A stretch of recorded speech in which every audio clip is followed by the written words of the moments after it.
Back to my YouTube channel. दोस्तों बात करेंगे हम बीपीएससी टीआरई 3.0 री एग्जाम अपडेट को लेकर के। साथियों स्क्रीन पे आप देख पा रहे हैं कि टीआरई 3 रिजल्ट और रोस्टर से जुड़ी बड़ी खबर है। देखिए यहाँ पे आज रात 8:30 बजे तक बीपीएससी की वेबसाइट पर जारी होगा रोस्टर। यानी कहने का मतलब ये है आपका पीआरटी का और 6 to 8 का यहाँ पे रोस्टर आज फाइनली यहाँ पे जारी कर दिया जाएगा। जैसे कि हमने अभी सुबह की आपको जो है एक अपडेट दिखाया था जो यहाँ पे दिया गया था, यानी कि कशिश न्यूज़ की तरफ से हमने उसको अपडेट दिया था आपको कि आपका रोस्टर जो है जारी होने वाला है। फिलहाल यहाँ पे 8:30 बजे तक आपका आज रोस्टर क्लियर हो जाएगा और उसमें हम लोग देखेंगे कि किस वर्ग में अगर बात करें यहाँ पे पीआरटी में 6 to 8 में कितनी कितनी किस विषय में कितनी कितनी सीटें हैं, एग्जैक्ट डाटा आपका देखने को मिलने वाली है। उसके बाद यहाँ पे देखिए अगर बात करें कैटेगरी और विषयवार सभी देख सकेंगे रिक्तियाँ। दोनों का रिजल्ट भी अब एक साथ ही होगा जारी। जैसा कि आपको पता है कि पहले आपको बताया गया था कि 14 से 15 नवंबर के बीच आपका जो है पीआरटी के लिए, उसके बाद यहाँ पे 16 नवंबर से लगा करके 20 नवंबर के बीच आपका जो है 6 to 8 के लिए। लेकिन अब यहाँ पे निर्णय लिया गया है कि दोनों का रिजल्ट अगर पीआरटी की बात करें या 6 to 8 की बात करें, अब दोनों का रिजल्ट एक साथ जो है वो दिया जाएगा। तो बहुत ही अच्छी खबर है। जो भी कैंडिडेट हैं जुड़े हैं वो लाइक शेयर जरूर कर दीजिएगा।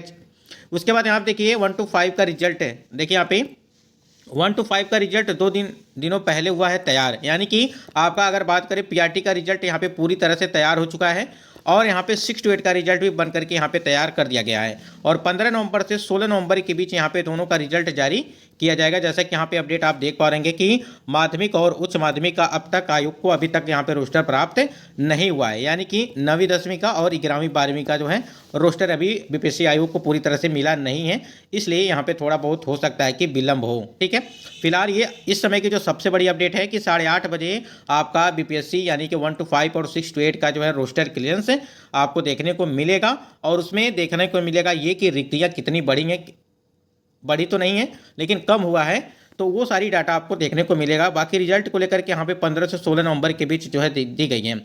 यहाँ पे हम लोग देखेंगे, देखिए आपका जो है 15 से लगा करके 16 नवंबर तक जो है 15 से 16 नवंबर के बीच यहाँ पे रिजल्ट जारी कर दिया जाएगा। लेकिन हम लोग थोड़ा सा देख लेते हैं कि डॉक्यूमेंट वेरिफिकेशन, क्योंकि आपका तुरंत यानी कि अगर बात करें पीआरटी और 6 to 8 के बाद तुरंत यहाँ पे रिजल्ट जारी किया जाएगा। उसके बाद तुरंत आपका जो है डॉक्यूमेंट वेरिफिकेशन के लिए डेट आपको दे दी जाएगी। उसके बाद यहाँ पे थोड़ा सा देख लेते हैं कि कौन कौन से आपके डॉक्यूमेंट लगने वाले हैं। देखिए हम आपको पहले से ही जो है तैयार कर रहे हैं जिससे आपको डॉक्यूमेंट वेरिफिकेशन में कोई भी जो है बाहर न कर पाए, इसलिए यहाँ पे वीडियो आपके लिए है। स्क्रीन पे आप देख पा रहे हैं कि सबसे पहले अगर बात करें जो भी कैंडिडेट यहाँ पे डॉक्यूमेंट वेरिफिकेशन के लिए तैयारी बना रहे हैं तो आपके पास आधार कार्ड आपका रहना चाहिए। ठीक है, और आधार कार्ड के साथ साथ आपका मोबाइल नंबर भी यहाँ पे लिंक होना चाहिए आधार कार्ड के साथ साथ, जिसके यहाँ पे ओटीपी आपको जाएगा और उसी ओटीपी के माध्यम से सारी प्रक्रिया आपकी होने वाली। दूसरे नंबर पे अगर देखेंगे आप तो पासपोर्ट साइज की फोटो, यानी कि 4 से 5 आपके पास पासपोर्ट साइज की फोटो होनी चाहिए। एक चीज़ और बता दें, आप सभी के कमेंट्स आते हैं क्या जो है नया डॉक्यूमेंट बनवाना पड़ेगा या जो हमने अपलोड किया है। तो जो भी आपने बीपीएससी टीआरई 3.0 में जो फॉर्म अप्लाई किए थे तो आपने जो भी डॉक्यूमेंट अपलोड किया है वहाँ पे वो आपके पास होने चाहिए।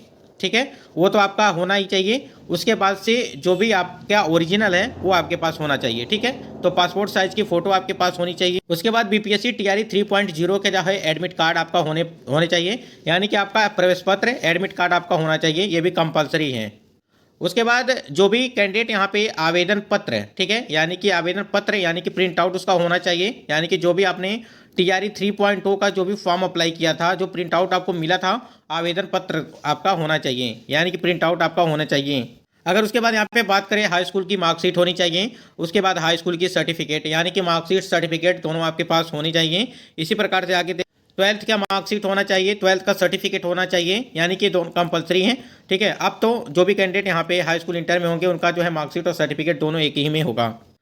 स्नातक का मार्कशीट एवं डिग्री आपके पास होनी चाहिए। ठीक है, आपका अगर बात करें ग्रेजुएशन वाले कैंडिडेट हैं तो आपका जो है मार्कशीट और डिग्री, ठीक है, यानी कि मार्कशीट और डिग्री आपके पास होनी चाहिए, दोनों यहाँ पे कंपलसरी है। और अगर आपने डिग्री नहीं लिया है तो आप अपने कॉलेज से या यूनिवर्सिटी से, जहाँ से भी आपका कॉलेज जुड़ा है, संबंध है उसका, वहाँ से जाकर के आप जो है डिग्री ले सकते हैं। उसके बाद यहाँ पे परास्नातक का मार्कशीट एवं डिग्री की बात करें, ठीक है, यानी कि परास्नातक की मार्कशीट एवं डिग्री की बात करें तो ये आपके पास होनी चाहिए, कंपलसरी है। अब यहाँ पे जिन्होंने बीएड किया हुआ है, डीएलएड किया हुआ है, एमएड किया हुआ, उसकी मार्कशीट एवं डिग्री होनी चाहिए।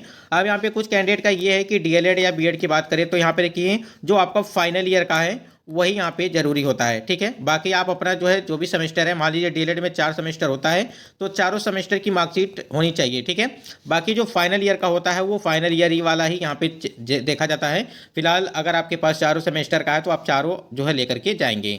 सीटेट को लेकर के बात करें अगर, तो सीटेट या स्टेट की मार्कशीट एवं सर्टिफिकेट आपके पास होनी चाहिए, जो भी चीज़ें हैं।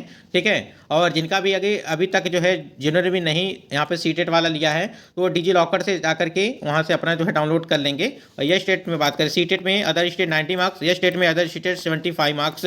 अगर इससे किसी भी कैंडिडेट का कम है, यानी कि जो भी अदर स्टेट के कैंडिडेट हैं तो यहाँ पे 90 से कम है या यहाँ पे स्टेट में 75 से कम है, तो वो डॉक्यूमेंट वेरिफिकेशन के लिए तैयारी न बनाएं, उनका जो है बेकार चला जाएगा। क्योंकि आपने देखा होगा कि जिस प्रकार से पुरानी भर्तियों में बाहर किया गया है तो आपको भी बाहर कर दिया जाएगा। इसलिए जो भी 90 से कम है या 75 से कम है या स्टेट में, तो वो ऐसे कैंडिडेट जो है डॉक्यूमेंट वेरिफिकेशन के लिए बिल्कुल परेशान न हों। बिहार के कैंडिडेट के लिए जाति प्रमाण पत्र सब कंपलसरी है, और जो भी बिहार के कैंडिडेट हैं उनका जाति प्रमाण पत्र। अब कुछ कैंडिडेट यहाँ पे जो अदर स्टेट वाले पूछ रहे थे क्या जाति प्रमाण पत्र जो अदर स्टेट के कैंडिडेट हैं उनको भी जरूरी है। देखिए, अगर आपके पास है तो आप अपने पास रखिएगा सुविधा के लिए। ठीक है, बाकी यहाँ पे बिहार के जो कैंडिडेट हैं उनके लिए यहाँ पे जरूरी है। उसके बाद यहाँ पे देखिए निवास प्रमाण पत्र। ठीक है, निवास प्रमाण पत्र आप भी देकर जाइएगा जो भी बिहार के कैंडिडेट हैं। आय प्रमाण पत्र की अगर बात करें तो आय प्रमाण पत्र भी आपका होना चाहिए। ठीक है, ओबीसी एनसीएल यानी कि नॉन क्रीमी वाला जो प्रमाण पत्र है, अगर आपने दावा किया है आरक्षण संबंधित मुद्दों को लेकर के तो आपको जरूर यहाँ पे लाभ मिलेगा। तो ओबीसी एनसीएल नॉन क्रीमी प्रमाण पत्र आपके पास होनी। आर्थिक रूप से कमजोर वर्ग के लिए जो आपका ईडब्ल्यूएस वाला सर्टिफिकेट है वो भी आपके पास होनी चाहिए। जो भी कैंडिडेट ईडब्ल्यूएस वाले हैं तो वो भी अपना जो है सर्टिफिकेट अपने पास जो है रखेंगे। उसके बाद यहाँ पे दिव्यांग यानी कि विकलांग व्यक्तियों के लिए दिव्यांगता सर्टिफिकेट आपके पास होनी चाहिए। और दिव्यांगता सर्टिफिकेट की अगर बात करें कि आपका जब टीआरई 3.0 का नोटिफिकेशन जारी किया गया था तो उसमें साफ साफ चीज़ें लिखी गई हैं कि रिन्यूअल होना चाहिए आपका विकलांगता सर्टिफिकेट। ठीक है, तो रिन्यूअल आप करा दीजिएगा। उसके बाद आईडी कार्ड के रूप में अगर देखेंगे तो पैन कार्ड आपके पास होनी चाहिए, ड्राइविंग लाइसेंस होनी चाहिए, यानी कि PAN card, driving licence, voter ID card, ये सभी आपके पास होनी चाहिए। और आधार कार्ड तो आपको कंपलसरी है, साथ ही साथ उसमें मोबाइल नंबर लिंक होना चाहिए।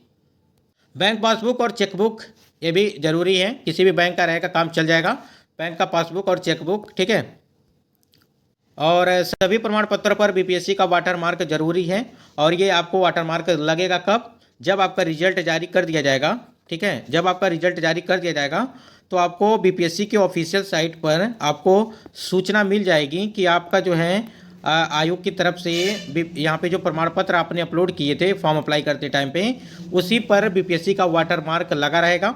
ठीक है, ये सूचना आपको जल्दी मिलने वाली है क्योंकि रिजल्ट आपका 15 से 16 तारीख तक जो है दे दी जाएगी। तो आपको पीआरटी और 6 to 8 वाले जितने कैंडिडेट हैं इस बात को ध्यान रखेंगे कि आप डॉक्यूमेंट को जरूर रेडी करके रखेंगे। हम बार बार एक ही बात बता रहे हैं आपको कि ऐसा ना हो कि आपको डॉक्यूमेंट की वजह से जो आपका सिलेक्शन रुक जाए।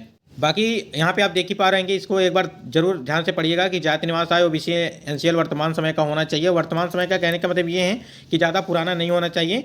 ठीक है, और यहाँ पे देखिए कि जो भी यहाँ पे लड़कियाँ हैं जिनकी शादी हो चुकी है, ठीक है, लड़कियों की जाति निवास आय तथा ओबीसी एनसीएल में पिता का नाम होना चाहिए, यानी कि जन्म देने वाले पिता का नाम अनिवार्य है। और इस बात को ध्यान रखेंगे पूरी तरह से। और देखिए यहाँ पे बीपीएससी आयोग का यहाँ पे वाटर मार्क लगा हुआ है। देखिए ये सीटेट का है और इस पर सीटेट का जो है ये यहाँ पे मार्कशीट है। और यहाँ पे देखिए यहाँ पे ये बीपीएससी का वाटर मार्क लगा हुआ है। इसी प्रकार से आपको जो वाटर मार्क देखने को मिलेगा, चाहे आपका हाई स्कूल का मार्कशीट हो, चाहे इंटर का हो, चाहे आपका डीएलएड का हो या बीएड का हो, इसी तरह सभी पे आपको जो वाटर मार्क देखने को मिलेगा जो भी आपने फॉर्म अप्लाई करते टाइम पे यहाँ पे डॉक्यूमेंट अपलोड किया होगा।